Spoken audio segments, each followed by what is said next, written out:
Welcome to my YouTube channel success. हमारे साथ में मैं सुनील कुमार आपका स्वागत करता हूं। आज का टॉपिक लेकर आया हूं 1857 के विद्रोह, जो पिछले टॉपिक में देखे थे, पिछले वीडियो में देखे थे 1857 के विद्रोह, और उसके बाद जो कुछ कुछ कार्य हुए थे, जैसे 1861 का अधिनियम पारित हुआ था। 1858 में मतलब बहुत सारा था। उनका भारतीय भूभाग स्वामित्व ईस्ट इंडिया कंपनी के हाथों में ब्रिटिश को चला गया था। थोड़ा थोड़ा जो कुछ मेन पॉइंट है जो एग्जाम में पूछने लायक है, वो पॉइंट लेके आए हैं। तो चलिए देखते हैं। 1858 में भारतीय विभाग का स्वामित्व ईस्ट इंडिया कंपनी के हाथों में से ब्रिटिश क्राउन को चला गया। अब देखिए, जो 1857 का विद्रोह हुआ था, उसके बाद जो भूभाग यानी कि भू का, पहले गवर्नर जनरल होता था, यहाँ वायसराय था, गवर्नर जनरल, इसके बाद वायसराय हो गया अधिनियम का 61 के अधिनियम के अनुसार। तो इसके भूभाग मतलब इसका स्वामित्व, संचालन, एक समझिए ना कि संचालन जो चालू हो गया ना, यहाँ के व्यवस्था का, राज्य व्यवस्था का, जो देश का संचालन, केंद्र का संचालन है ना, वो ब्रिटिश क्राउन को, ब्रिटिश संसद अपने हाथों में ले लिया, ब्रिटिश क्राउन को चला गया। लॉर्ड कैनिंग भारत को गवर्नर के साथ वायसराय कहे जाने लगा। तो बोले ना कि गवर्नर के साथ वायसराय कहा जाने लगा, वायसराय हो गया। इसके बाद 1858 में लॉर्ड कैनिंग ने सैनिकों का पुनर्गठन किया। 1858 में जब क्या कहते हैं विद्रोह खत्म हो गया, तब लॉर्ड कैनिंग ने क्या किया, तो फिर से सैनिकों का पुनर्गठन किया। उसमें सबसे ज़्यादा अपना ब्रिटिश से सैनिक लेते थे, इंडियन कम लेते थे, भारतीय कम लेते थे। सेना में भारतीयों के मुकाबले यूरोपियों की संख्या बढ़ा दी गई। बोले ना कि यूरोपियों की संख्या बढ़ा दी, ब्रिटिश जो सैनिक थे उसकी संख्या बढ़ा दी और भारतीय को कम कर दिया गया।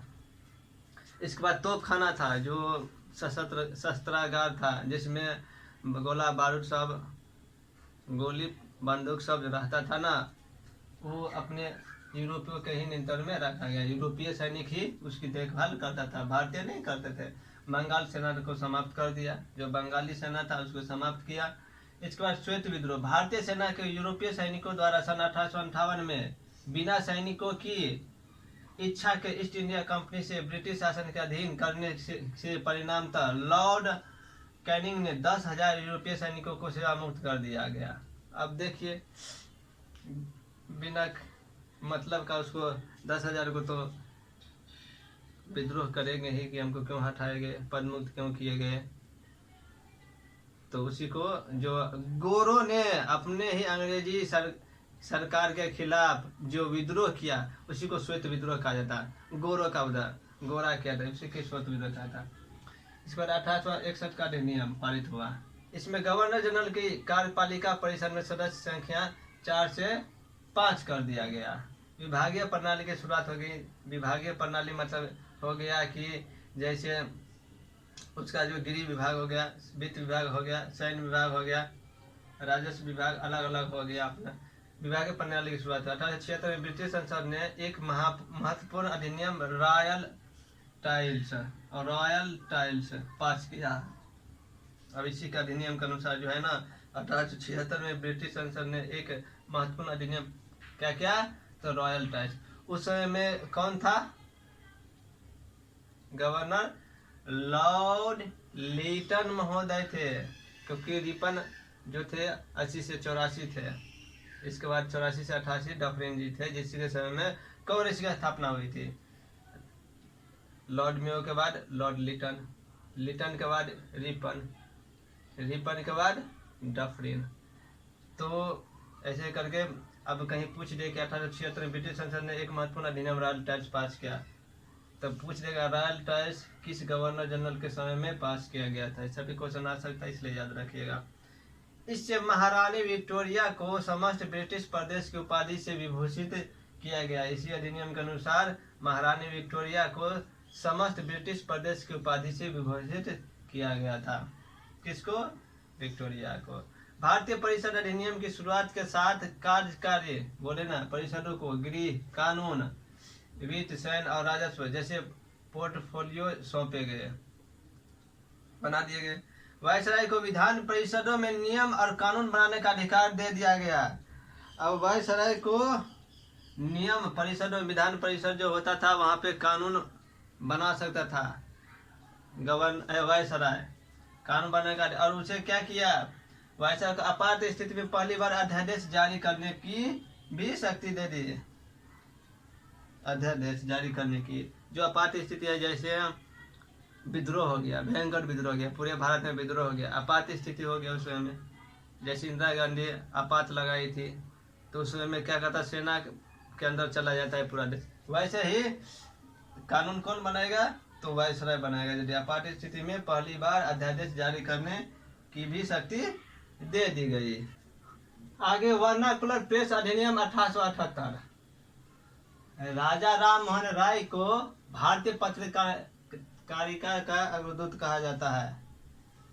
राजा राम मोहन राय को भारतीय पत्रकारिता का अग्रदूत कहा जाता है, क्योंकि ये अग्रदूत मतलब आगे, पहले ये पत्रकारिता मतलब समाचार पत्र है ना, वो समाचार पत्र प्रकाशित किए थे इसके के नेतृत्व में। और देखिए, और चार्ल्स मेटकॉफ को क्या कहा जाता है, समाचार पत्र का मुक्तिदाता। क्यों कहा जाता है, क्योंकि वो क्या किए थे, जितना भी उस पर लगा कानून था ना, उस कानून को हटा दिए थे, इसलिए उसको मुक्तिदाता कहा जाता है। लॉर्ड चार्ल्स मेटकॉफ को समाचार पत्र का मुक्तिदाता। 1821 में उन्होंने बंगाली साप्ताहिक संवाद कौमुदी, 21 में जो राजा राममोहन राय थे ना, वो संवाद कौमुदी, और 1822 में फारसी मिरातुल अखबार का संपादन किया था, प्रकाशन किया था राजा राममोहन राय, पहली बार, सबसे पहले, इसीलिए इसको अग्रदूत कहा जाता है। 1823 इसमें अनुज्ञप्ति लाइसेंस अधिनियम पारित किया। देखिए लाइसेंस अधिनियम ये है ना, वो मुक्त कर दिए थे कानून से, अधिनियम जो था उसको हटा दिए थे चार्ल्स मेटकॉफ ने, इसलिए उसको मुक्तिदाता कहा जाता है। वर्नाकुलर प्रेस एक्ट को गला घोटने वाला कानून या मुंह बंद करने वाला कानून कहा गया है। देखिए कोई भी होता है ना, उसको क्या कहते हैं, समाचार जो होता है ना, मीडिया को कहा जाता है, वो पूरा स्वतंत्र है, क्योंकि वो समाचार देता है, क्या हुआ नहीं हुआ, जब तक वो समाचार नहीं देगा किसी को गलत काम होते रहेगा, कैसे पता चलेगा आदमी को क्या हुआ नहीं हुआ। सो कोई भी घोटाला करके चल जाएगा, इसलिए उसको स्वतंत्र है, तीसरी आंख कहा जाता है। तो इसलिए प्रेस एक्ट को गला इसलिए कहा यार, उस पर कानून क्या चीज का, लाइसेंस क्या चीज का, इसलिए तो देखिए, इसलिए उसको गला घोटने वाला, मुंह बंद करने वाला कानून कहा। अमृत बाजार पत्रिका जो पहले बंगाली में प्रकाशित होता था, रातों रात अंग्रेजी में प्रकाशित हो गया। क्यों? क्योंकि हुआ था क्या कि अंग्रेजों के विरोध में उसमें एक आर्टिकल छाप दिया, तो इसका विरोध करता था ज़्यादा ऐसे। तो क्या क्या उसने जितना भी हिंदी वाला जो अदर क्या कहते भाषा का जो समाचार पत्र था ना, उसको उस पर बंदी लगा दिया, अंग्रेजी वाला अपने ही किया। तो क्या किया, इसको रातों रात क्या किया, इसको अंग्रेजी में प्रकाशित कर दिया, अंग्रेजी में कर दिया। नेटिव शब्द का प्रयोग केवल गैर यूरोपीय मुक्त एशिया वासियों के लिए किया जाता था। नेटिव, इसलिए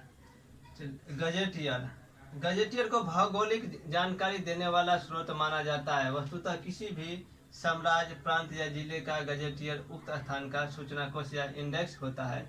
अब देखिए गजेटियर जो है वो भौगोलिक जानकारी देता था, भौगोलिक जानकारी कि जैसे अभी है ना मौसम विभाग है ना, ये था भौगोलिक मतलब क्या होता है, नक्शा तैयार करता था भारत का भूगोल सबका, जो कहाँ से कौन प्रांत है, कैसे है, नहीं है, नक्शा तैयार करता था।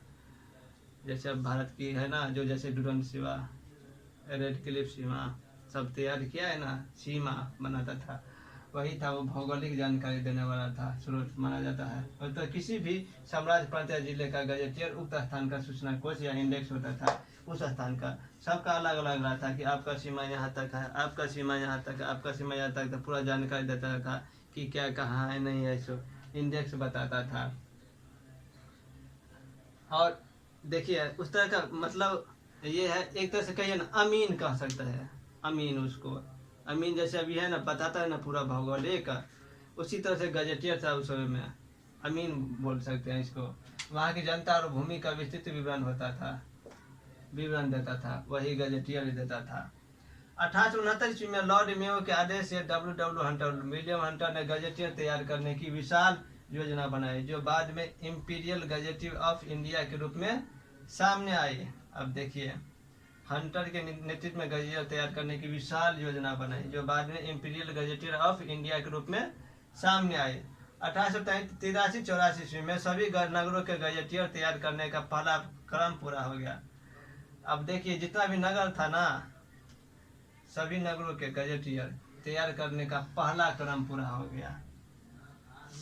तो समझ गए ना, गजेटियर किसको कहा जाता है? एक तरह से अमीन होता था, वो जमीन जत्था का सब देखभाल कर देते थे, भौगोलिक देते थे, कौन कहाँ से क्या है नहीं है, सो एक तरह से अमीन कर सकते हैं इसके। उसको पूरा गजेटियर पूरा नगर को तैयार करने का पहला क्रम पूरा हो गया 1883-84 में सभी नगरों में, पूरा भारत में गजेटियर एक तरह से कर्मचारी है, वह स्वयं एक सरकारी होता था। तो आगे भारतीय राष्ट्रीय कांग्रेस के पूर्व की संस्थाएं।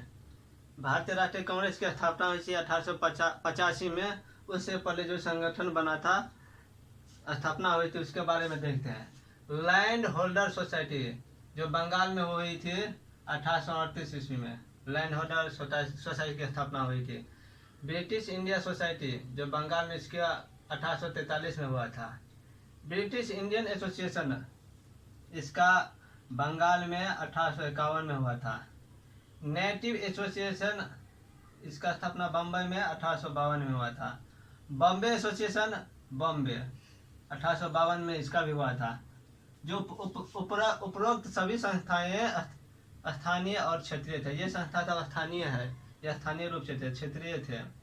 ईस्ट इंडिया एसोसिएशन 1866 में हुआ था, दादा भाई नौरोजी ने किया था, लंदन में किया था। इसका जो उद्देश्य था ब्रिटिश नेताओं को भारतीय सत्ता की जानकारी देना और उसका ध्यान आकर्षित करना भारत की ओर, भारत को ध्यान आकर्षण, जो ब्रिटिश नेता से जो भारत को सहयोग करे, इसकी सभ्यता की जानकारी देना और उनका ध्यान आकर्षिट करना था इस संस्था का। इंडियन ये इसलिए लंदन में किया था इसकी स्थापना दादा भाई नौरोजी ने। पूना एसोसिएशन 1867 में किया था। 3 साल बाद 2 अप्रैल 1870 को ये ही पूना सार्वजनिक सभा हो गया। इस दोनों में कंफ्यूजन होता है, पूना एसोसिएशन और पूना सार्वजनिक सभा, इसी को बना दिया पूना सार्वजनिक सभा। ये 67 में हुआ था, ये 70 में कर दिया गया था, नाम चेंज करते हैं। जो संस्था गणेश वासुदेव जोशी, S.H. चिपलूंकर, S.H. साठे, महादेव गोविंद रानाडे इसके सदस्य थे, संस्थापक सदस्य थे। इंडियन लीग 25 सितंबर 1875 को हुआ था इसकी स्थापना, इंडियन लीग की। देखिए इसके सदस्य जो थे स्थापक सदस्य सुशील कुमार घोष, शंभू चंद्र मुखर्जी, काली मोहन दास, योगेश चंद्र दत्त इसके थे सदस्य थे, संस्थापक। इंडियन एसोसिएशन 26 जुलाई 1876 ईस्वी को बंगाल में हुआ था। सदस्य थे आनंद मोहन बोस, सुरेंद्र नाथ बनर्जी, ये 3 गो, दो थे। मतलब देखिए ऑप्शन में है ना, चेंज भी कर सकता है कि ये भी थे, ये भी थे, ये भी कभी दे देगा आपको, कभी दे देगा सुरेंद्रनाथ मुखर्जी, शंभुनाथ मुखर्जी, शंभू चंद्र मुखर्जी सॉरी, काली मोहन दास, कभी योगेश चंद्र दत्त, कभी सुशील कुमार घोष, कोई भी दे सकता है ऑप्शन में। इसमें कंफ्यूज मत कीजिएगा, सब जाए। इंडियन एसोसिएशन 26 जुलाई 1876 बंगाल में हुआ था, आनंद मोहन बोस और सुरेंद्रनाथ बनर्जी।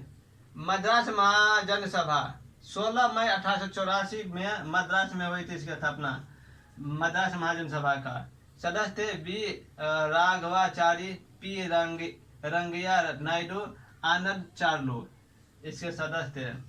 जो दिसंबर 1883 को इंडियन एसोसिएशन का एक राष्ट्रीय सम्मेलन बम्बई में हुआ था।